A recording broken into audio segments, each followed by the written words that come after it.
Evergrande Hui Ka-yan dijatuhi hukuman penjara seumur hidup dan denda 2 miliar US dollar atau sekitar 35 triliun rupiah.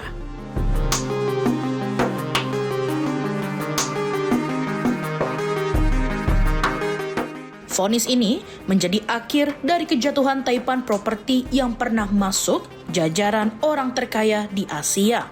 Sekaligus babak baru dalam kasus yang mengguncang ekonomi Cina.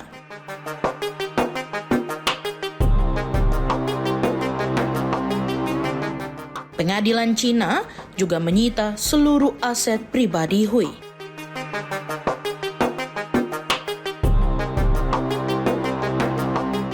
Pria berusia 67 tahun itu sebelumnya mengaku bersalah atas 8 dakwaan, mulai dari penyalahgunaan dana, penipuan penggelapan dana, dan penghimpunan dana publik secara ilegal, hingga penyaluran pinjaman ilegal, penerbitan sekuritas palsu, dan penyuapan.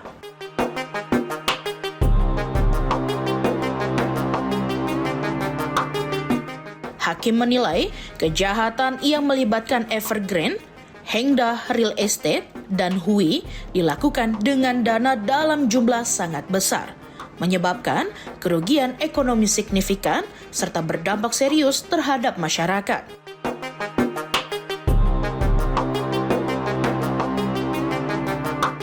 Lima eksekutif senior Evergrande lainnya juga dihukum antara 6 hingga 18 tahun penjara.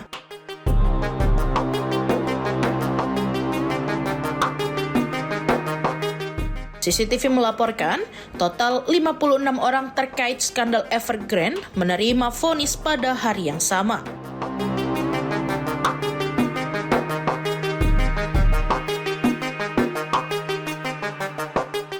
Kasus ini menjadi sorotan karena keruntuhan Evergrande ikut membuat banyak investor retail kehilangan tabungan.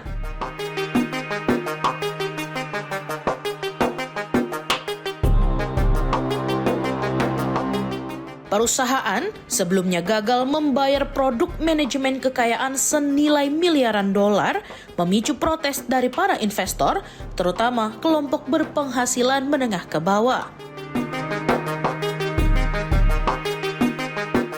Sejumlah korban bahkan mempertanyakan apakah hukuman tersebut bisa mengembalikan uang mereka.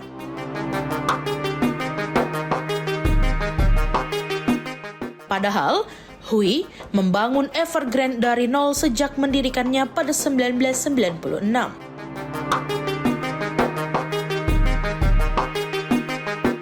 Lewat ekspansi agresif yang ditopang utang, perusahaan berkembang menjadi raksasa properti terbesar di Cina dan membuat kekayaan Hui mencapai 45,3 miliar US dollar pada 2017 menurut Forbes.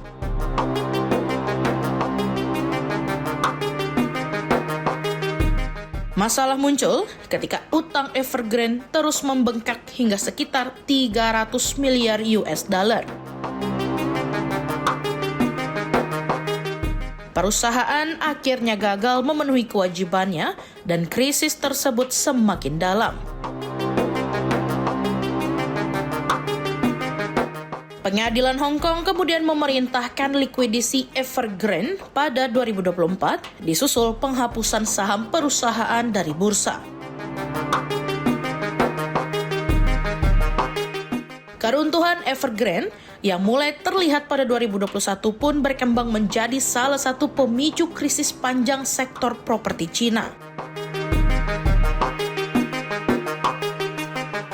Dampaknya tidak berhenti di perusahaan dan investornya, tetapi ikut dirasakan investor obligasi global hingga perbankan domestik yang menanggung kerugian miliaran dolar.